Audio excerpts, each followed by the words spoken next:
যখন গরমের প্রয়োজন তখনও গরম, এমনি অন্যান্য সিজনেও তখনও গরম।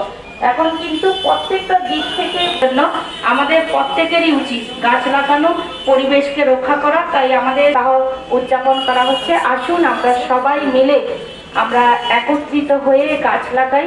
এবং Guinness world record holder UCMAS abacus, আপনার সন্তানের গাণিতিক দক্ষতা বৃদ্ধি করুন। দ্রুত গণনা করার দক্ষতা, সৃজনশীলতা বৃদ্ধি এবং অভিজ্ঞ প্রশিক্ষক। কাকদ্বীপ ব্রাঞ্চে যোগাযোগ করুন। Admission open for Cambridge English and Spoken English Development course, classes 5 to 8. Get 20% off. Call now.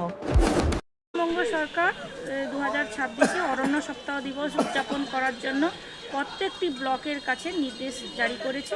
সেই উদ্দেশ্যকে সামনে রেখে আমাদের সাগর ব্লক প্রশাসন এবং সাগর পঞ্চায়েত সমিতি আজকে আমাদের সাগর ব্লকে অরণ্য সপ্তাহ উদযাপন দিবস আমরা স্টার্ট করলাম। প্রত্যেকটি স্কুলের শিক্ষক মহাশয় এবং শিক্ষিকা মহাশয়কে ডাকা হয়েছে। তাদের হাতে কিছু চারা আমরা তুলে দিচ্ছি। সেই চারাগুলো তারা বিদ্যালয় প্রাঙ্গণে সেগুলো রোপণ করবে এবং শিশুদের তারা শিক্ষা দেবে যে পরিবেশের স্বার্থে গাছ লাগানো আমাদের কতটা জরুরি। ছাত্রছাত্রীরাই হচ্ছে আমাদের মূল সম্পদ।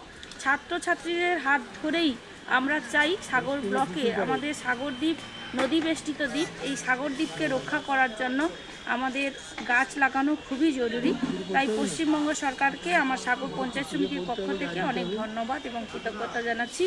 উপস্থিত ছিলেন আমাদের বিডিও সাহেব, জয়েন্ট বিডিও সাহেব এবং আমাদের মহারাজজিও ছিলেন এবং আমাদের নেতৃত্ব অনেকেই ছিলেন। তাদের সঙ্গে আমাদের সাগরদ্বীপের আপামর জনগণ এবং শিক্ষক শিক্ষিকা মণ্ডলী সবাইকে নিয়ে আমরা এই অরণ্য সপ্তাহ দিবস উদযাপন করলাম। আপনার নাম পরিচয়? আমার নাম সাবিনা বিবি, সাগর পঞ্চায়েত সমিতি সভাপতি।